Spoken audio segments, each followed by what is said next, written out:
إن الحمد لله والصلاة والسلام على رسول الله صلى الله عليه وعلى آله وصحبه وسلم تسليما كثيرا أما بعد. பிரியமான சகோதரர்களே, மறுமையை உலகத்தினுடைய வாழ்க்கைக்கு எக்காரணத்தை கொண்டும் ஒப்பிடக்கூடாது. காரணம், சில கேள்விகள் அல்லாஹ் கேட்காமல் அவருடைய பாதங்கள் அங்கிருந்து சிறிதளவேனும் நவராது, கால்கள் பதிந்து போய் இருக்கும். அவர் கேட்கப்படக்கூடிய கேள்விகளுக்கு பதில் சொல்லாத வரை அல்லாஹ்வுடைய தூதர் ஸல்லல்லாஹு அலைஹி வஸல்லம் சொல்கிறார்கள், லன் தஸூல கதம இப்னு ஆதம் யௌமல் கியாமஹ், ஆதமுடைய மகனுடைய பாதங்கள் ஒருபோதும் சிறிதேனும் நவுராது, பதிந்து போய் கிடக்கும். ஹத்தா யுஸ்அல அன் ஹம்ஸின், அல்லாஹ் அவரிடத்திலே 5 கேள்விகளை கேட்பான். அந்த 5 கேள்விகளுக்கு பதில் சொல்லாத வரையிலும் அவருடைய பாதம் அங்கிருந்து நவலாது என்பதாக ரசூலே கரீம் ஸல்லல்லாஹு அலைஹி வஸல்லம் சொல்கிறார். என்ன விதமான 5 கேள்விகள் என்று சொன்னால், நபி ஸல்லல்லாஹு அலைஹி வஸல்லம் சொல்கிறார்கள், அன் உமரிஹி ஃபீமா அஃப்னா, அல்லாஹ் கேட்பான், உனக்கு நான் வயதை கொடுத்திருந்தேனே, அந்த வயதை நீ எந்த வழியில் செலவழித்தாய் என்பதாக அல்லாஹ் கேட்பான். இன்னைக்கு வாழ்க்கை என்பது ஒரு அல்லாஹ்வின் புறத்திலிருந்து கொடுக்கப்பட்ட ஒரு அமானிதம். சில பேருக்கு 60, சில பேருக்கு 70, சில பேருக்கு 40, சில பேருக்கு 100, சில பேருக்கு 110. அல்லாஹ் வயதை நிர்ணயித்து கொடுத்துட்டான். கொடுக்கப்பட்டது அவன் எப்போ தேவையோ அதை எடுத்துக்குவான். ஆனால் கொடுக்கப்பட்ட வாழ்க்கையில் நீ எவ்வாறு நடந்து கொண்டாய் என்பதை அல்லாஹ் கேட்பான். அதற்கு பதில் சொல்லாதவரிடம் அவருடைய பாதம் அங்கிருந்து என்ன செய்ய முடியாது, நவர முடியாது. அடுத்தது ரசூலே கரீம் ஸல்லல்லாஹு அலைஹி வஸல்லம் சொல்கிறார்கள், வஅன் ஷபாபிஹ் ஃபீமா அப்லாஹ், பிறகு அல்லாஹ் ஒரு கேள்வி கேட்பான், உன்னுடைய வாலிபத்தை எவ்வளிலே செலவழித்தாய். சகோதரர்களே, முழு வயதை பற்றியும் அல்லாஹ் கேட்பான். 60 ஆண்டு காலம் நீ உலகத்தில் வாழ்ந்த என்ன செஞ்ச, 50 ஆண்டு காலம் உலகத்தில் வாழ்ந்த என்ன செஞ்ச, 80 ஆண்டு காலம் உலகத்தில் வாழ்ந்த என்ன செஞ்சேன்னு இது முழு வயசை கேட்டுட்டு குறிப்பாக வாலிபத்தை பற்றி அல்லாஹ் கேட்பான். ஏன்னா வாலிபத்தில் தான் எல்லா ஆட்டமும் போட முடியும், எல்லா ஆபாசத்தையும் செய்ய முடியும், எல்லா அனாச்சாரம், பாவம், பகட்டு, திமிருத்தனம், ஆணவம் எல்லாம் எப்ப செய்ய முடியும்? எப்ப சார் செய்ய முடியும்? வாலிபத்தில்.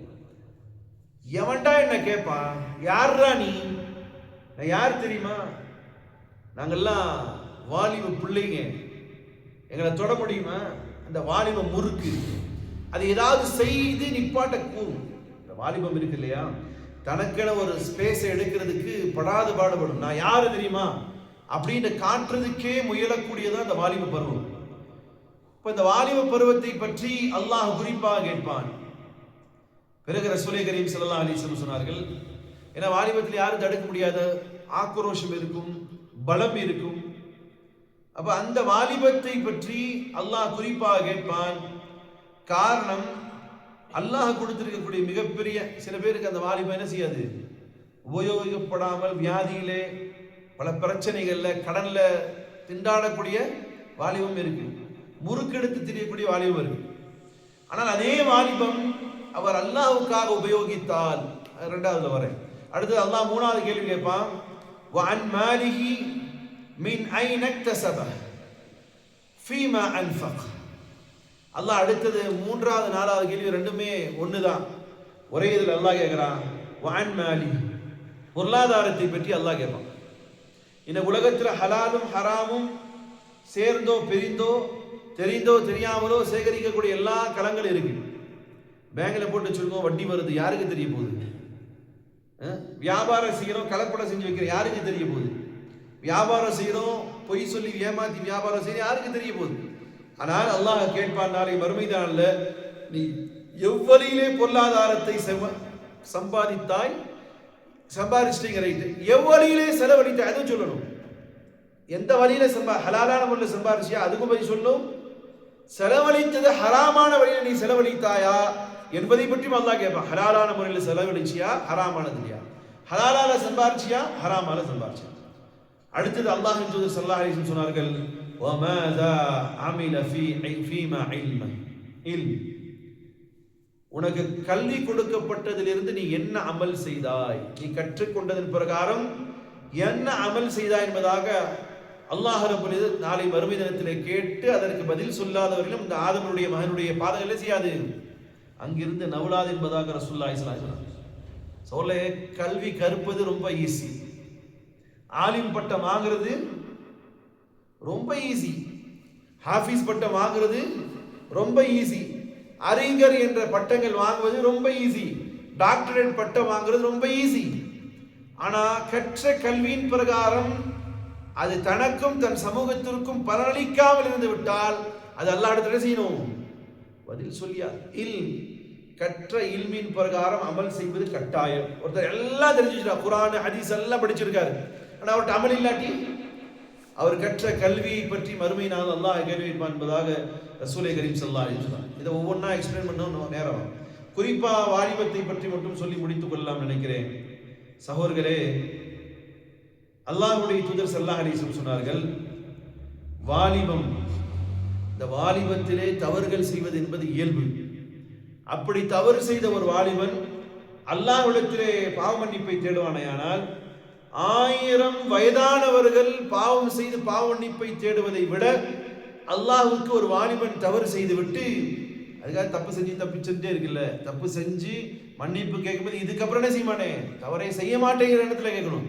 அப்படி ஒரு வாலிபன் தவறு செய்ததற்கு அல்லாஹ்விடத்தில் மன்னிப்பு கேட்பானேயானால் 1000 கிரடுகள் மன்னிப்பு கேட்பதை விட அல்லாஹ்வுக்கு பிடித்தமானதாக ரசூலுல்லாஹி ஸல்லல்லாஹு அலைஹி வஸல்லம். இன்னும் சொல்ல போனால் வாலிபர் செய்த தவறை அல்லாஹ்விடத்தில் மன்னிப்பு கேட்கும் போது அர்ஷும் கூட சந்தோஷத்தால் ஆடுவதாக ரசூலுல்லாஹி ஸல்லல்லாஹு அலைஹி வஸல்லம் சொன்னார்.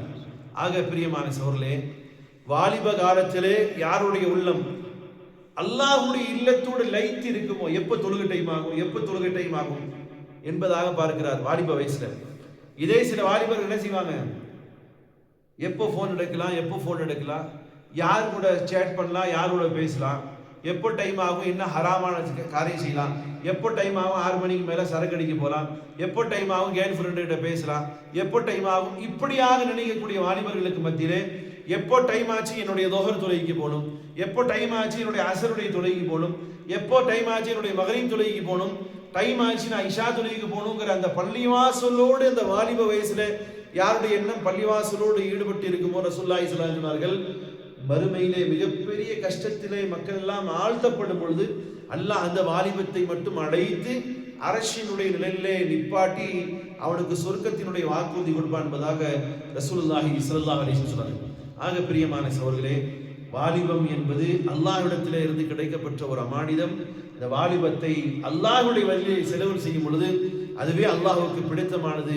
வயதானவர்கள் செய்யக்கூடிய அமலை காட்டிலும் வாலிப பருவத்திலே செய்யக்கூடிய அமல்கள் அல்லாஹ்வுக்கு பிடித்தமான என்பதாக ரசூலுல்லாஹி ஸல்லல்லாஹு அலைஹி வஸல்லம் சொல்கிறார். ஆக 5 விஷயங்களுக்கு பதில் சொல்லாதவரிடம் என்ன செய்ய முடியாது, அங்கிருந்து பாதங்கள் நவராது. ஒன்று என்னது, முதல்ல அல்லாஹ் கேட்பான், வயசை எவ்வளியிலே செலவு செய்தாய், உனக்கு கொடுக்கப்பட்ட வாலிபத்தை எவ்வாறு கழித்தாய், உனக்கு கொடுக்கப்பட்ட அந்த காலகட்டத்திலே எவ்வளியிலே சம்பாதித்தாய், எவ்வளியிலே செலவு செய்தால், உனக்கு கொடுக்கப்பட்ட ஞானத்தின் அடிப்படையில் நீ எந்த அளவுக்கு அமல் செய்தாய் என்பதாக அல்லாஹ் கேள்வி கேட்பான். அந்த கேள்விக்கு பதில் சொல்லாதவர்களும் அவருடைய பாதங்கள் அங்கிருந்து நவலாது என்பதாக ரசூலுல்லாஹி ஸல்லல்லாஹு அலைஹி வஸல்லம் சொன்னார்கள். ஆக இந்த காலகட்டத்திலே அல்லாஹ் நமக்கு கொடுத்திருக்கக்கூடிய இந்த காலத்தை நாம் வீணடித்து விடக்கூடாது. நமக்கு அல்லாஹ் கொடுத்திருக்கக்கூடிய இந்த வாலிபத்தை ஒரு காலம் வீணடித்து விடக்கூடாது. அல்லாஹ் நமக்கு கொடுத்திருக்கக்கூடிய அந்த சக்தியை, பொருளாதாரம் சம்பாதிப்பது ஹலாலான வழியிலே சம்பாதிக்க வேண்டும், ஹலாலான வழியிலே செலவழிக்க வேண்டும், கற்ற கல்வியின் பிரகாரம் அமல்கள் செய்ய வேண்டும். அல்லாஹ் ரப்பல் இஸ்ஸத் இந்த கேள்விகளுக்கெல்லாம் நாளை மறுமை தினத்தை அல்லாஹ் கேள்வி கேட்கும் பொழுது லேசான முறையில் பதில் சொல்லி அல்லாஹ்வுடைய பொருத்தத்தை பெறக்கூடிய அடியார்களாக அல்லாஹ் என்னையும் உங்களையும் ஆக்கட்டுமாக. சுப்ஹானல்லாஹி வபிஹம்திஹி சுப்ஹானக்கல்லாஹும்ம வபிஹம்திக அஷ்ஹது அன் லா இலாஹா இல்லா அன்த அஸ்தக்ஃபிருக வ அத்தூபு இலைக்.